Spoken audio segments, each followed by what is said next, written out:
Hi everyone, Brian here. Just a disclaimer for episode 129, and this hasn't happened before and wasn't apparent during the recording, but there was a lot of interference from Jeff's phone coming back into my microphone, so we've had to digitally enhance my voice, which is making it easier to understand, but there may be some pauses. So on with the episode.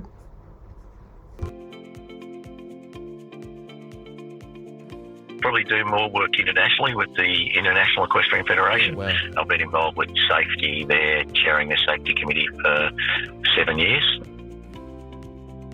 I do know that everybody is passionate about looking after their horses the best way they possibly can. And so making sure that we give the right advice, because as you say, it's quite confusing out there.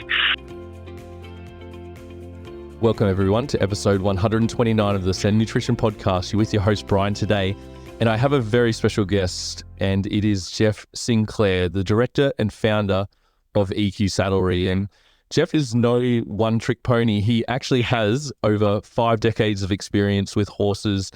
He has been instrumental in making the sport of equestrian better and safer, having been a technical delegate and an official for Equestrian Australia events, chair of FEI Risk Management Group, and also officiating at 5 Olympic Games.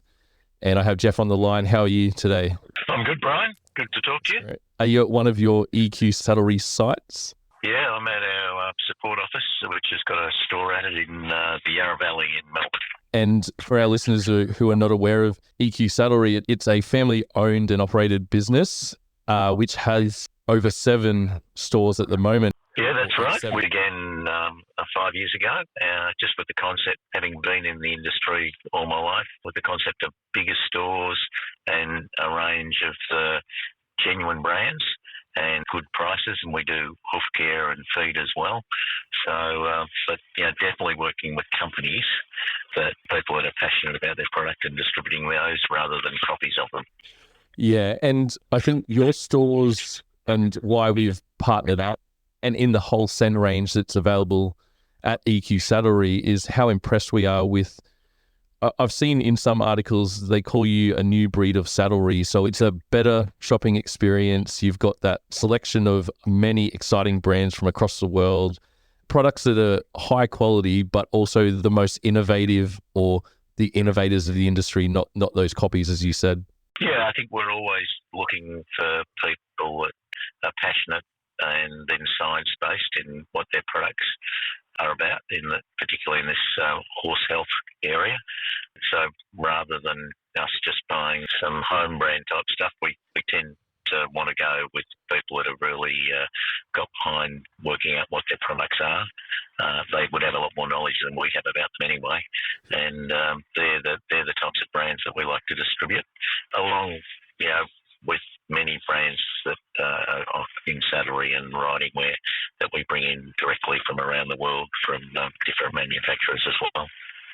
And we only find that alignment in our way in terms of what we want for the horse at the end of the day, particularly through nutrition, is as best quality as you can get and no shortcuts. And I think that's the vibe we get from EQ Saddlery as well, with their customer service, with their leadership through your experience in the industry. You've been here for many decades, and I understand that you were a founder of Horseland as well, as people would know the Horseland brand. Yeah, I was there, as a director of Horseland for 30 years. So I sold out in I think about 2008, and been in a few other things since then. But EQ is our focus now. Yep. And with those locations, when did EQ start? So we started 2019, and we opened this store in the Yarra Valley, and then we bought a store in Kilmore, which is north of Melbourne, then one in Geelong, which moved to a big new building in Geelong now, then in Pakenham, which is out in the southeast of Melbourne, really fast-growing area near plenty of racetracks out there as well, because we service the racing industry as well. And then we've gradually started to move into state. So Adelaide Hills, which is just the most beautiful spot up in there. We're near Arndorf there. And then up in Canberra, in the ACT. And then our latest store we opened is in the Southern Highlands. Again, another magnificent area, an hour south of Sydney, where there's lots of horse people and breeding and events like Wallaby Hill, which run up that way. So it's a really good area too. And do you have plans for more expansion, or is this where we sit with the 7 stores? Oh no, absolutely. I think we won't. We're not going to have 50 stores, but we definitely want bigger standalone sites with plenty of parking and open 7 days a week and able to get your horse trucks in and offer the bigger range that we offer and good prices. And so, we certainly see ourselves opening further up to the coast as our time and everything permits. I think from a personal standpoint, Peter and I were on location in Victoria in some of the farms, and we went past one of your doors. For the listeners who have not been in one, they are immaculately presented. It is, you've got everything in there. It's like that one-stop shop, but the quality and the customer service that we saw and the cleanliness, the quality, the presentation of the store is second to none. And we're just really happy that yourself and the whole business, or EQ Saddlery, has the same product offering, because this is who we want to align ourselves with in terms of that quality customer service, because we know there's a lot of chaos in the industry in terms of nutrition knowledge and I guess that confusion sometimes when it comes to feeding your horse. And at Sen, we offer that free diet consult, which is also available to any of EQ Saddlery clients that come in that are a bit confused about feeding their horse and want to simplify it. But because we've got the runs on the board, we know where we can help our clients without, like, there's no obligation or there's no forceful selling. It's for the horse at the end of the day and what works with their physiology and the science behind it. But with your presentation of your stores, Jeff, we're just so happy that they're both quality, Sen and EQ Saddlery, in that respect to the whole horse industry. Yes, it's great to hear that that's the experience you had, because I wouldn't have known you were going in and you've just turned up. So, of course, I'm very happy to hear that. And I hope we try and do that all day, every day. We're far from perfect, but, we've got 60-odd people that work with us, and we're really looking for very knowledgeable people that can help people. It's not really a selling role working at EQ. It's more actually an advising people what's the right things for their horse. Yep. Having been in the industry for 50 years and having, still riding myself and my wife and family, kids and grandkids all right, I do know that everybody is passionate about looking after their horses the best way they possibly can, like they might their dogs as well. And so making sure that we give the right advice, because as you say, it's quite confusing out there.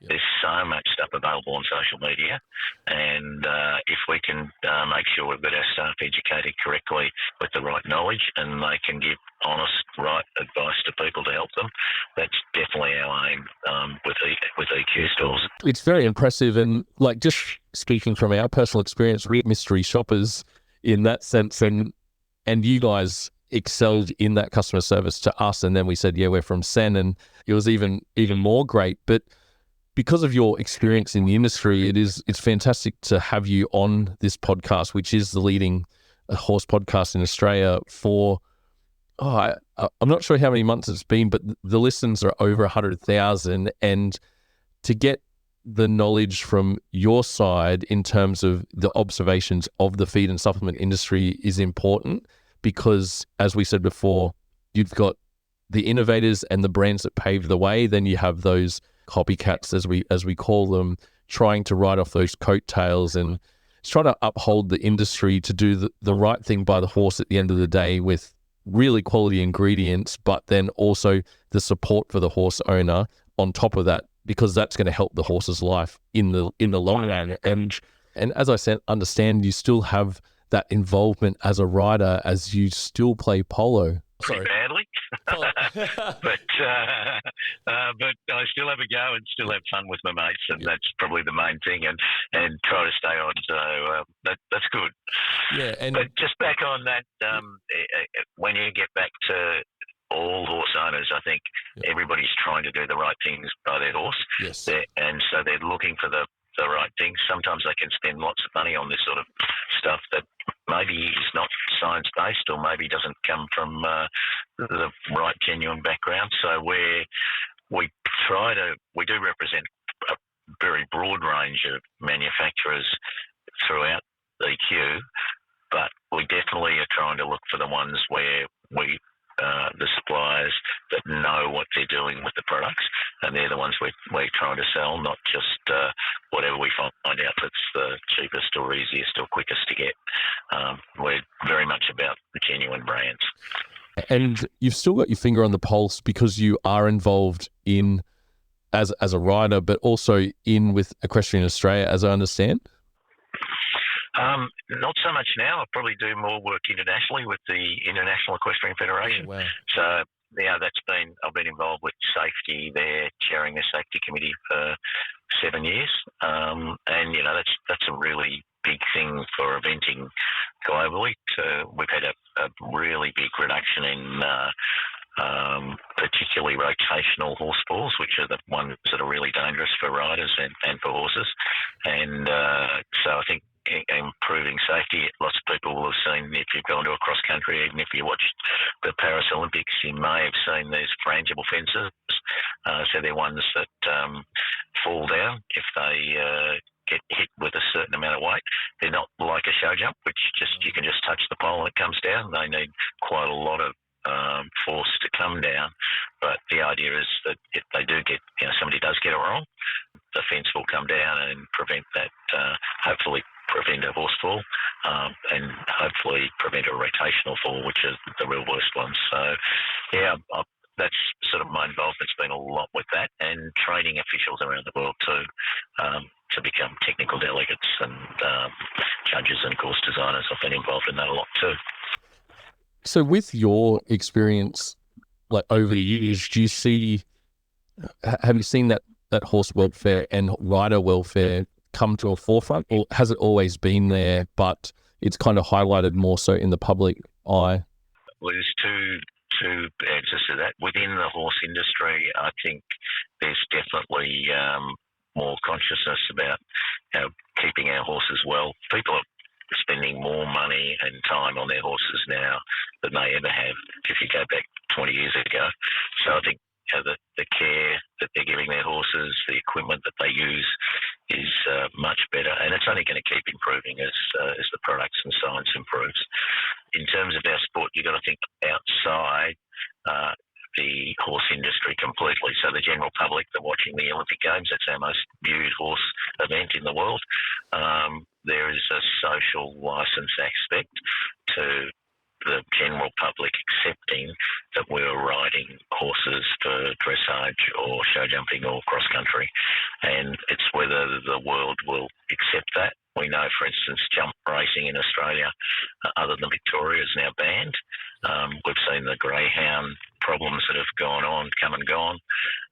So animal welfare depends a bit on the country in the world, but I think it's only going to get tougher to get the right social license. And probably one of the biggest dangers with our sports right now is actually happening with dressage, where there's been some of those horrible videos come out of people training dressage horses the wrong way. And we know, possibly somebody who was a gold medalist at the Olympics had to withdraw simply because of a really horrible training method that was shown widely, and that sort of thing can't be accepted anymore.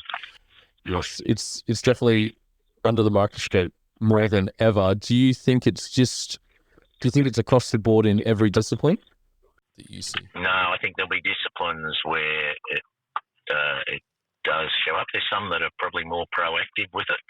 But if I think some of the disciplines, I think across all disciplines there can be some things that are going on that are not right for the animal and the training. Yep. And ultimately we're responsible to make sure all horse welfare is the number one priority.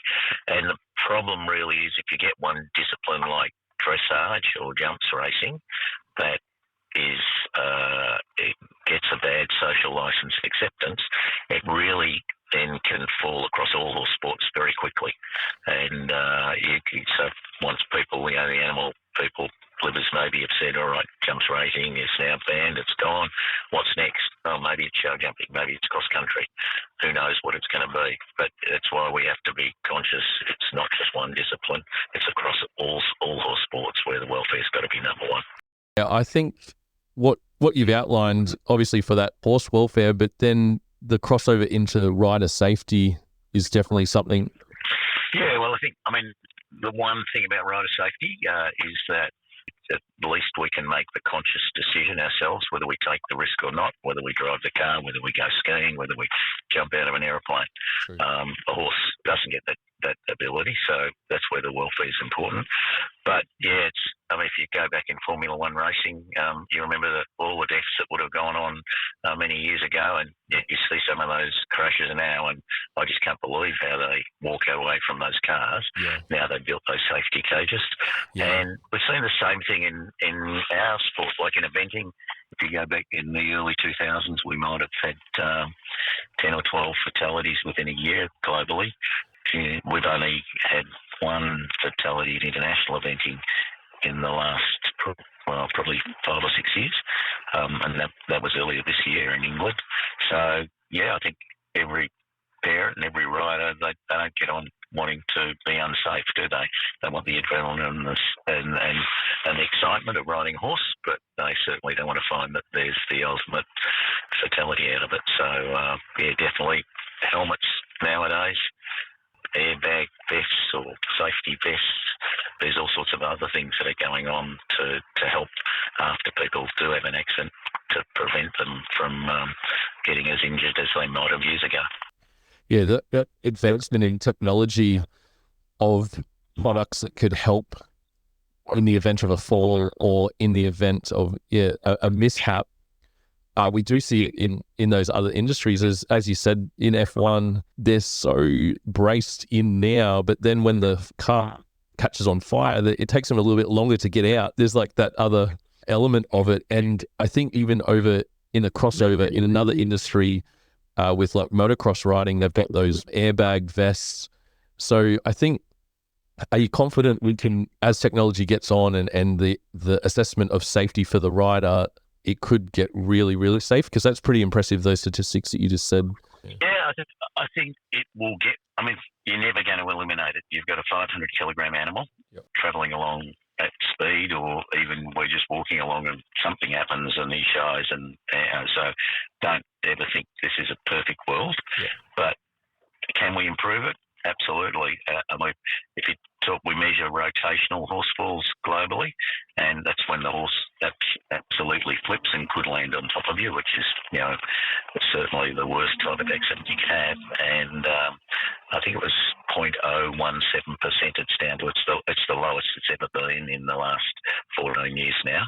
So that comes from better fence design, better riding, better using frangible devices, all sorts of things. It's not one thing. But this common analogy can be just with your car, isn't it?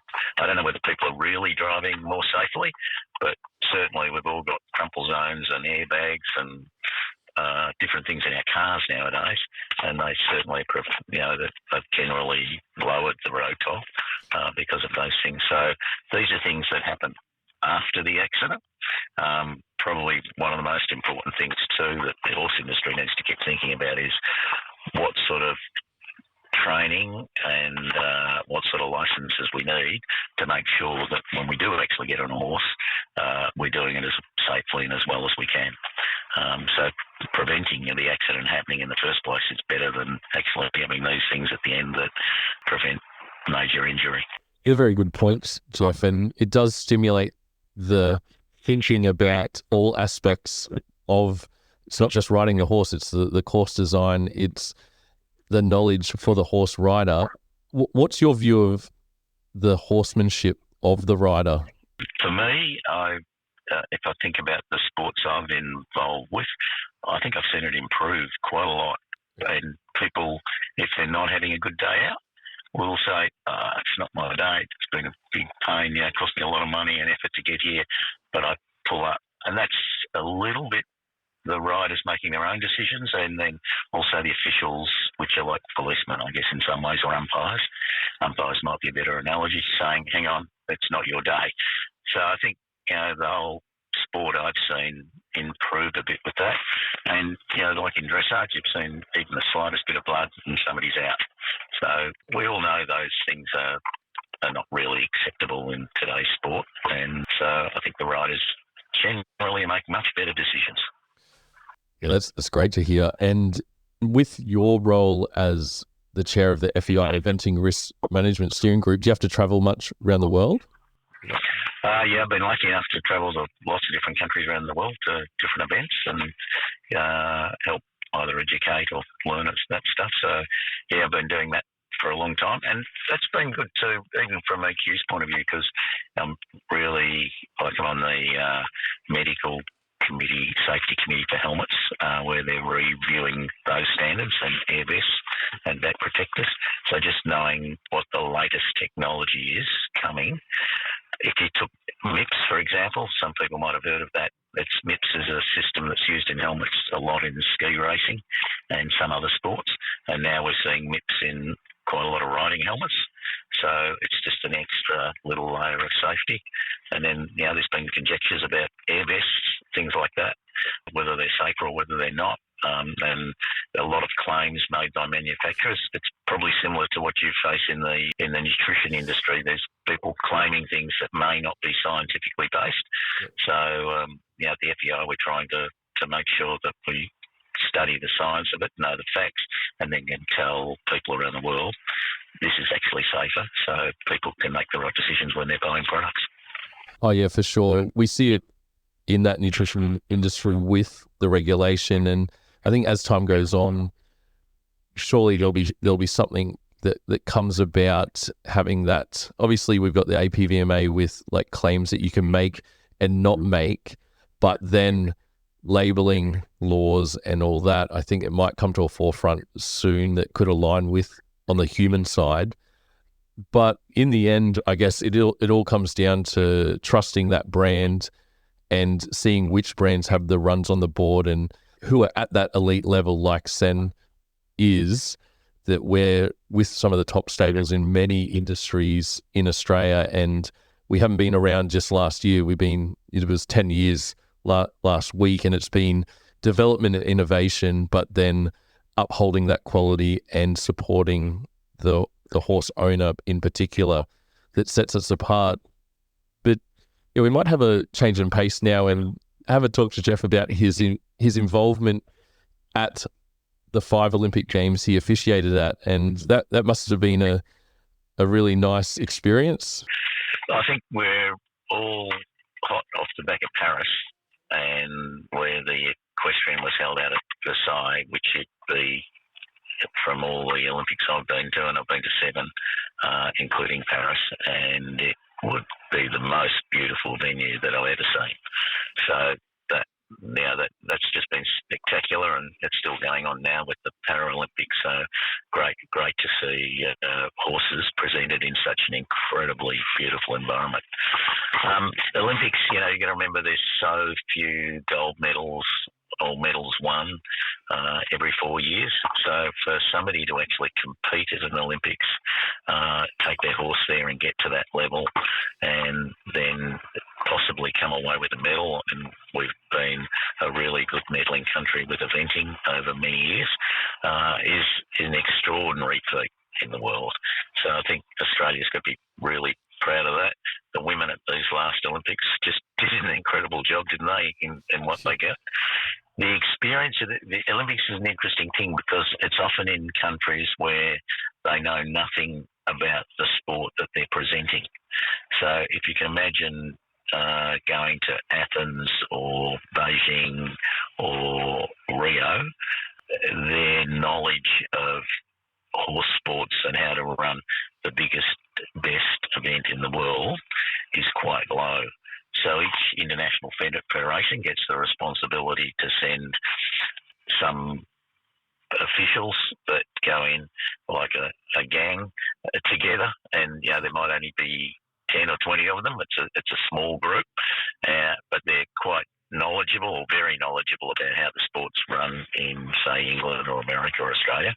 And then they've got to very quickly put together a whole world-class event that's going to be televised live to a huge audience that runs successfully without any controversy if you can. And that is really wild, doing it in some of those other countries. But, it's such a challenge to do it. But then when you actually can come away and you become so proud, and the people locally become so proud, because you don't want to take over from the local Greek or Brazilian or Chinese people. It's their games, so your job is there to help them to make it the most successful event you can. And it's a massive training exercise, and I can remember in Hong Kong, we might have 300 officials to a train for the eventing for Cross Country Day. And I remember one day I've got them all together in a hotel, and then we're about to go out to Bees River, the golf course where the event was being run, and then there's this massive Force 7 storm comes through. So you've got 300 people, and we have to train them in a room in a hotel instead of out in course on the cross country for the day. Those sort of things happen. Or the radio contact, which is so vital to safety and scoring. By the time you actually get to the day, there's that many radios in use with that many events around the country that you actually find the whole thing collapses and you can't run. So you've got to stop and work out how to get the event going again. So there's all sorts of challenges that keep coming up. But in the end, the Olympics it's very special, and they end up producing marvellous events and great spectator sports. And we see the best riders or best swimmers or best athletes in the world perform. It's great. And it gives inspiration to everyone in each sport to do their best or try and strive to get higher in their levels. But do you have plans to officiate at any further Olympics? Or? I'm really getting to it's time for younger generations to do it. I've done it for a long time. So for me, I'm moving on to the next stage in my life, and I think there's groups of officials that are coming through in their sort of 30s and 40s that are definitely the people that should be taking on these sort of challenges and enjoying the camaraderie that you get at an Olympic Games. And you do actually at all horse events, but Olympics is quite different because it's run by the IOC and their rules. It's not like a local horse event where you can make up your own mind. I want this 10-year, I want something else there. It's just much bigger than that, and we're just a little cog in that wheel. But that's being part of an Olympic Games, which is great. So, it's not something I see myself being involved with. In Paris, I went as a spectator and loved that as well. Yeah, you could have a drink of your choice and just watch the good competition without the pressure. Exactly. Yeah, it is. Actually, you're right.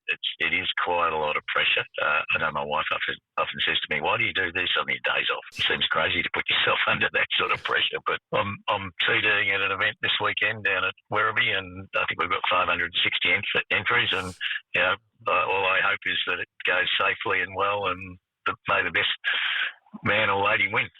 Yeah, I'm so impressed to talk to you, Jeff, because of obviously your experience spanning all those years, but hearing you talk about the safety and everything to do with like rider management and then horse welfare just opens your mind up to how, I guess, really lucky we are in an industry that we can progress forward for the betterment of the horse and the rider, and that we have people like you that can guide that next generation to make it even better and to pass on your knowledge. So yeah, thank you for your commitment to doing this. And as you just said before, the wife was like, why do you put yourself under this pressure? But I think I can feel that real love for the horse and the sport and the riders and the horse owners underlying that vibe I get from you.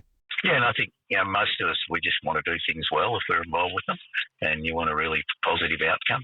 I guess that's what I've always tried to do, is make sure that it's positive for the people that are involved, and can we do it better? And to be honest, you help at all these things or volunteer, but I get far more pleasure out of it than the time you give. So you just hope everybody gets that. But I've had some of the greatest experiences in the world in South America or some of the big events in England or Europe. So it's been pretty lucky ride. Your frequent flyer points, I think your family will be borrowing some of those. It's a pretty boring thing getting on an aeroplane nowadays, isn't it? All the security, and that's one of the problems in living in Australia. But it's worth it, though, isn't it? It's a great place to live. Oh. We sometimes forget how lucky we are when you go to some of those other countries. They've got all the resources and all the different things that we've got, but they don't have a political system that's as straight up and down and transparent as ours, even though we seem to be criticising one another all the time. And I think Australia's still a wonderful place to live. Yeah, we have the land as well. We can spread out a little bit. Yeah, but you go to South America, they've got that too. And there's a lot of great countries in the world, but generally our standard living, the equality amongst people, the schooling and the healthcare, it's all pretty good as much as we whinge about it. I don't think anyone can be 100% happy with anything, I think, these days. But I think I'd just like to thank you for your time today. From a Sen standpoint, really love being aligned with EQ Saddlery and just knowing that all your staff and team, they're all experienced and dedicated equestrians, that the way they're being guided by yourself in the vision of EQ Saddlery to be something much more than just a saddlery store or an equestrian store. And I just can't thank you enough for your time today, Jeff. No, that's good, Brian. Great to be with you, and we certainly wish Sen all the best, and we're very proud resellers of your product, and definitely our staff know about it. So come in anytime. We're super happy to help. For our listeners that are in the areas of the EQ Saddlery stores outlined, definitely go in and have a look, because as I said before, we were like mystery shoppers, and we were, I think our first word was wow. And I think it's all credit to Jeff's vision and also his staff and everyone involved in EQ Saddlery. And as repeated many times now, Sen is very happy to be offered as part of that quality range of exciting brands that you have. And I think, that about wraps this one up. And Jeff, I think the final question is, do you like to have a drink or anything in your downtime? What would that be of choice? We always ask that. Absolutely red wine. Oh, nice.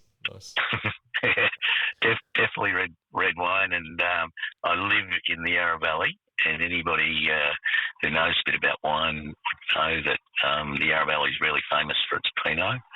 In fact, the wine awards, the Australian Wine Awards, were just recently, and quite a lot of wines and wineries in the Yarra Valley were winners out of all the wineries across Australia. So pretty lucky that we're served up a lot of good wine in this district, which is great. Yeah, that's fantastic. I think Peter and I might have to make another excuse to come down and visit you guys. Yeah. So, thank you once again. And if this is your first listen to the Sen podcast, have a deep dive of the other episodes that are all about training, nutrition, and even interviews with other key industry figures. And we also, as we touched on, we offer that free diet analysis service to just help if you are confused with feeding your horse and want to try and simplify it, or even if you just want a no obligation opinion of what's happening, we're here to help. And I think we're doing nearly 150 a month now. We reopened it in the middle of this year, and it's been very popular, and the feedback has been fantastic with the results our clients are getting. So I think we'll end this one now, Jeff, but thank you once again, and hope we can see you again for maybe a quick red one day. Yeah, thanks, Brian. Good to chat to you, and look forward to catching up in the future.